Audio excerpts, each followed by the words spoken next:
উত্তরপ্রদেশের প্রয়াগরাজের মহাকুম্ভে গেরুয়া বসনে স্নানের পর হুগলির ত্রিবেণীতে সবুজ শাড়ি মাথায় জল ছেটালেন দিদি নাম্বার 1 রচনা বন্দ্যোপাধ্যায়। তিনি বলেন তিনি কালার থেরাপি করেন। মাঘে পূর্ণিমা উপলক্ষে ত্রিবেণীতে কুম্ভ স্নানের আয়োজন করা হয়। প্রয়াগরাজে কুম্ভ স্নানের বন্দোবস্ত নিয়ে ভূয়সী প্রশংসা করেন রচনা বন্দ্যোপাধ্যায়। বলেন ওখানে খুব ভালো ব্যবস্থাপনা ছিল, অনেকটা দূরে গাড়ি রেখে পায়ে হেঁটে যেতে হয়েছিল। আগে যখন দুর্ঘটনা হয়েছিল তখন হয়তো সেই ব্যবস্থাপনা ছিল না। প্রসঙ্গত, কুম্ভ মেলায় পদপিষ্টের ঘটনায় সংসদে উত্তরপ্রদেশ সরকারের সমালোচনায় সরব তৃণমূল। ঠিক তখনই যোগীরাজ্যের প্রয়াগরাজে কুম্ভ স্নানের পর বিজেপি সরকারের প্রশংসায় পঞ্চমুখ হয়েছিলেন তৃণমূল সাংসদ রচনা বন্দ্যোপাধ্যায়। এই নিয়ে তার দলের অন্দরে বিতর্ক হয়। রচনা বন্দ্যোপাধ্যায় তিনি ঠিক কি বলেছিলেন শোনাবো আপনাদের। দাদার আশীর্বাদ তো আছেই মাথার উপরে, এবং সাধারণ মানুষ খুশি হয়েছেন, এবং সব থেকে বড় কথা এই শুভ দিনে আমি আজকে আবার গঙ্গায় প্রণাম করতে পারলাম, এটা সব থেকে বড় কথা। যে দুর্ঘটনা হলো সেখানে অনেক মানুষ মারা গেল, সেটা নিয়ে তো আপনার দল তো বলেছিল যে দেখুন সেই দিন যখন এই ঘটনা ঘটেছিল তখন হয়তো ব্যবস্থাপনার দিক দিয়ে কিছু মাত্র ত্রুটি ছিল, যার জন্য এটা ঘটেছে, এবং সেটা হওয়ার পরে হয়তো ওখানকার গভর্নমেন্ট আরো বেশি তৎপর হয়ে গেছে, যার জন্য এত নিয়ম কানুন নিয়মাল বর্তিতা সবকিছু লাগু হয়েছে। হয়তো সেই সময় কিছু একটা ঘাটতি ছিল, কিন্তু আমি সেই সময় মজুদ ছিলাম না, এটা দেখেছি, আমার সেই সময় মনে হয়েছে ঠিক ছিল। কিন্তু তার আগে হয়তো দেখুন যেখানে কোটি কোটি লোক, আপনারা আজকেও দেখতে পাচ্ছেন কত মানুষের ঢল, এখানে কোটি মানুষ না, লাখ লাখ মানুষ আছে, হাজারে হাজারে মানুষ রয়েছে। একজন মানুষ যদি একটু দৌড়াতে শুরু করে তখন বুঝতে পারছেন কি হতে পারে এই জায়গাটার অবস্থা। তো সেরকম ভাবে যখন যেখানে কোটি কোটি মানুষ উপস্থিত, সেখান দিয়ে কিছু মাত্র এদিক ওদিক হয়ে যায়, ন্যাচারালি সেখানে একটা অঘটন ঘটে গেছে। তবে হ্যাঁ, সেই সময় হয়তো প্রশাসন তৎপর থাকলে, হয়তো ব্যবস্থাপনা আরো বেশি ঠিকঠাক থাকলে হয়তো এই ঘটনাটা ঘটতো না। সেটা ভীষণ রকম দুর্ভাগ্যজনক একটি ঘটনা ঘটেছে। বাট আগামী দিনে আমার মনে হয় তারপর থেকে তারা যথেষ্ট সতর্ক হয়েছেন, এবং এখন তো ব্যবস্থাপনা ঠিক আছে। ওটাও একটা গভীর ভাবনা হয়ে গেছে, মোদির সাথে দেখা হয়ে গেছে। তোমাদের আজকে জলে ডুবকি মারা উচিত, জামা নিয়ে এসছো সাথে। ডবল পূর্ণ লাভ মানুষের ভালোবাসা। ওখানে গেরুয়া ছিল, এখানে সবুজ, এখানে আজকে বুধবার বলে সবুজ।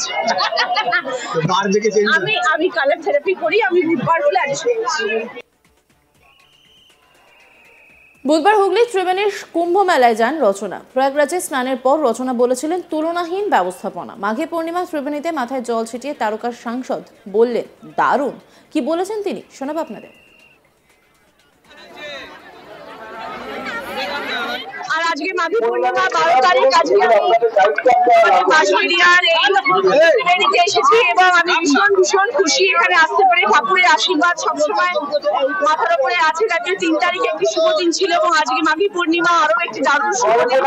এই দুটো দিনে আমি গঙ্গায় আসতে পারলাম, এবং গঙ্গা মাকে প্রণাম করতে পারলাম, গঙ্গার জল মাথায় নিতে পারলাম, এত মানুষকে আনন্দ দিতে পারলাম। প্রচুর মানুষের ঢল এখানে আমরা সবাই দেখতে পাচ্ছি।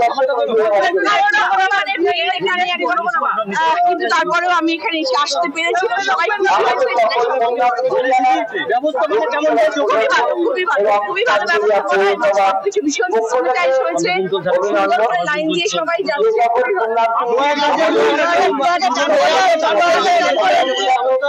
ভালো রয়েছে, আমার প্রয়োগটা কোনো অসুবিধা হয়নি, সেই নিয়ে আমি বলছি, এবং আমার কোনো ব্যবস্থা করার সেখানে। আর আমাদের ভালোভাবে দর্শন করতে পারেন সেই ব্যবস্থাও করছেন। ওখানে তো চান করলেন, এখানে কি চান করার কোনো না? ওখানে যেহেতু চান করেছি সেহেতু এখানে আর চান হয়নি, কিন্তু গঙ্গার জল মাথায় নিলাম, এবং সবাই একসাথে জল মারলাম, মানে ডুব মারলাম।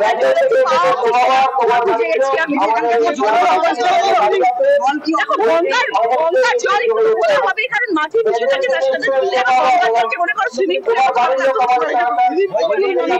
সব জায়গায় গঙ্গার জল একই রকম।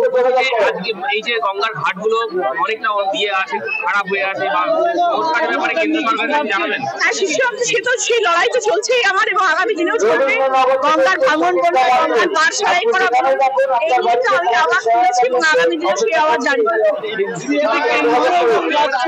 না, আগে কখনো আসিনি, এই প্রথম আসলাম, এবং আমি ভাগ্যবতী যে আমার সংসদ হওয়ার পরে কুম্ভ মেলা এলো, এটা আমার সবথেকে বড় কেন্দ্র এবং রাজ্য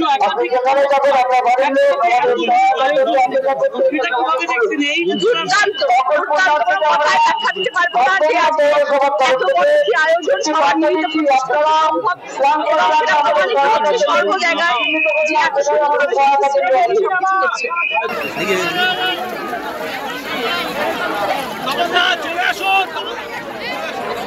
এটা পেছিয়ে আসো না দাদা, এটা পেছিয়ে আসো, পেছিয়ে আসো,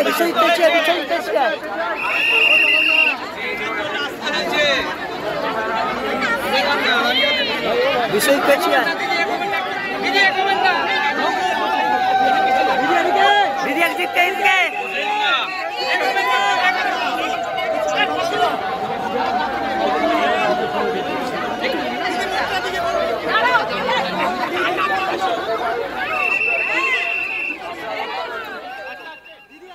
রচনা এও জানালেন তিনি কালার থেরাপি করেন। গঙ্গা, যমুনা এবং সরস্বতীর সঙ্গম স্থল প্রয়াগরাজ, তেমনি ত্রিবেণীতেও তিনি 3 দেবীর সঙ্গম, 3 নদীর সঙ্গম রয়েছে ত্রিবেণীতে। প্রয়াগকে বলা হয় যুক্তবেণী, ত্রিবেণীকে মুক্তবেণী। হুগলির এই অঞ্চলটিকে দক্ষিণ প্রয়াগও বলে স্থানীয়রা। বুধবার মাঘী পূর্ণিমায় প্রচুর পুণ্যার্থীর সমাগম হয়েছে ত্রিবেণীতে, চলছে পুণ্য স্নান। সরস্বতী পুজোর দিন প্রয়াগরাজে পুণ্য স্নানের সময় হুগলির সাংসদের পরনে ছিল গেরুয়া বস্ত্র। ত্রিবেণীতে তিনি উপস্থিত হন সবুজ শাড়িতে। হাসতে হাসতে বললেন, আজ বুধবার তাই সবুজ, আমি কালার থেরাপি করি। উত্তরপ্রদেশের কুম্ভ মেলা দর্শনের অভিজ্ঞতা বুধবার আবার জানালেন রচনা। তিনি বলেন, সরস্বতী পুজোর দিন ভিড় হবে বলে আমাকে যেতে বারণ করা হয়েছিল। আমি বলেছিলাম সরস্বতী পুজোর দিনই স্নান করব। তিনি আরও বলেন, ওখানে খুব ভালো ব্যবস্থাপনা ছিল, অনেকটা দূরে গাড়ি রেখে পায়ে হেঁটে যেতে হয়েছিল। আগে যখন দুর্ঘটনা হয়েছিল তখন হয়তো এই ব্যবস্থা ছিল না, তবে আমি যেদিন গিয়েছি সেদিন খুব ভালো দেখেছি। কি বলেছেন রচনা ব্যানার্জি, শোনাবো আপনাকে। দারুণ লাগছে, প্রয়াগরাজেও দেখে এলাম দুর্দান্ত ব্যাপার, এখানেও দুর্দান্ত ব্যাপার। প্রয়াগরাজের সঙ্গে কি ডিফারেন্সটা কি দেখলেন? প্রয়াগরাজ এখন সারা ভারতবর্ষের মানুষ এখানে গিয়ে উপস্থিত হয়েছে, বিদেশ থেকে মানুষ এসে উপস্থিত হয়েছে। আমাদের জেলার মানুষের যে এত ভালোবাসা, ঠাকুরের প্রতি ভক্তি এবং এই পুণ্যস্থানে তারা যে এত আগ্রহী, এইটা থেকে সব থেকে ভালো লাগছে। এবং এত সুন্দরভাবে আয়োজন করা হয়েছে, সুন্দরভাবে রাস্তা তৈরি করা হয়েছে, মানুষদের জন্য জামা কাপড় চেঞ্জ করার জায়গা করা হয়েছে, সব মানুষ সুন্দরভাবে রয়েছে, প্রত্যেকটি মানুষকে জল দেওয়া হচ্ছে, ব্যবস্থাপনা অসাধারণ। মানে প্রশাসনিক ব্যবস্থা, পুরসভা, বিধায়ক নিজে সবাই মিলে যেটা করেছে, কি মনে হয় যে কিছু কাজ এখনো করতে হবে, ঘাটগুলোকে একটু সংস্করণ নিশ্চয়ই হওয়া দরকার। এবং